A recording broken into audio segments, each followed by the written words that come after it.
Okay, so as a group, you want to flip your class or even flip your school. So let's get down to the bottom of it of what you need to record, where you want to do it, who's going to do it, and how you're going to do it, and when you're going to do it. Because those are all important questions that you need to have answered before you start the process.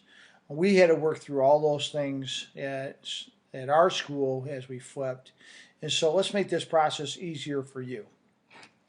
So when we started out, we had to determine what we are going to be flipping and recording.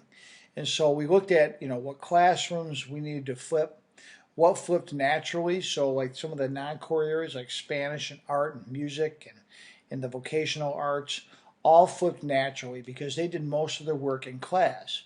The ones that we really needed to focus on was the core, the social studies, science, math, and English. Those are the ones that were more lecture based, and so we needed to concentrate on, recording information for those classes, and then and filling in um, the actual gaps for the rest of the classes first. So we wanted to look at first the grade level content expectations, and also in Michigan we have high school course expectations, and then we also have the Common Core National Standards.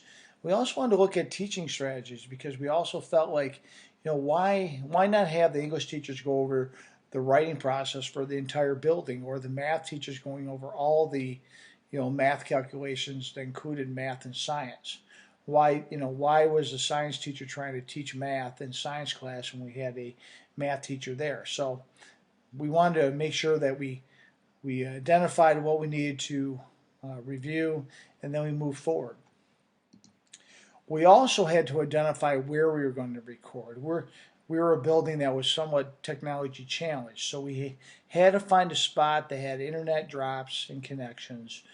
It had to be cost effective because we didn't have any money. So what we needed to do is use existing spaces, and what we did is we used a counseling office, which is located, as you can see, this is an old counseling office here, and we used existing tables and chairs, and we had laptops and a Wacom tablet available for our staff. But this is an independent room in which they could close the door and record without interruption.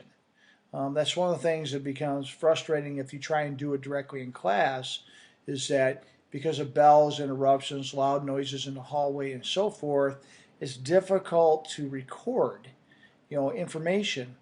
What we did is we determined a space in which we recorded at, so teachers could use that space to record any lessons. We also gave them time to do it. We felt that was an important part of our process, and so we gave time to, um, days in which they just went down and recorded lessons. So it's just like we felt it was like a professional development day, for them. So we did that to get the video creation process started.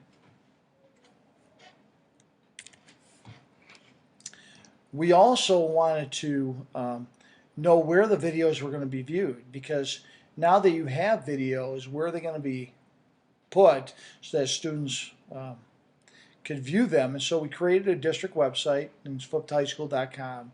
But we also looked at teacher websites, learning management systems, and also blogs, and we determined that the blog was easiest for most teachers.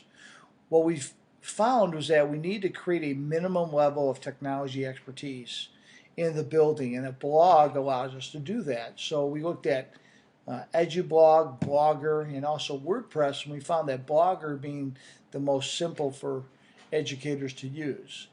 We also wanted to look at who was approving the videos. So the teacher in our process had a chance to review the videos to make sure that it wasn't something that was inappropriate. And also we wanted to look at the technology policies.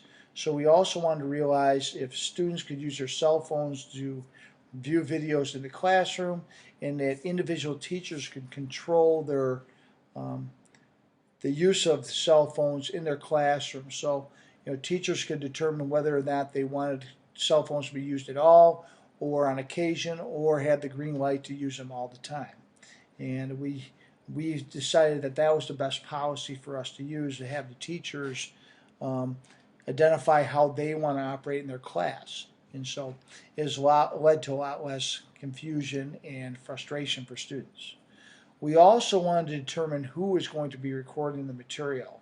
And so department heads really determined who was going to record the material and what units they were going to record. And we wanted to determine who was the expert in that certain area, and then also who was familiar with technology. So you could put two teachers together, one expert in content and the other one expert in technology, and have them do the video together. And it seems to be a lot better situation for staff. And then how are you going to record it and share it?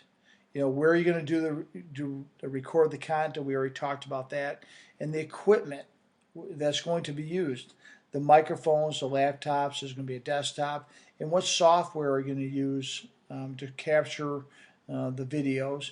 And also problem shooting. So, when you do have a problem, where are they going to go to get help? So are you going to get from your tech department, or is it going to be teacher leaders in your building or tech leaders in your building that are helping with the whole process? And so it really becomes a process for you to look at, when you're actually recording your videos that we talked about. Are you going to, is it a school business day? Is it daily? Prep hour? When are you going to be recording? Is it before and after school? Just want you to understand that teachers, like students, don't have a lot of time after school because they have families and commitments to things outside of their school life. And so we realize that we need to make it part of our regular day, and we're commit time and resources to that end of it. All right, this has been Greg Green with Flip Schools, but just some thought processes when you're developing a Flip School, some of the things you want to think about. Thank you.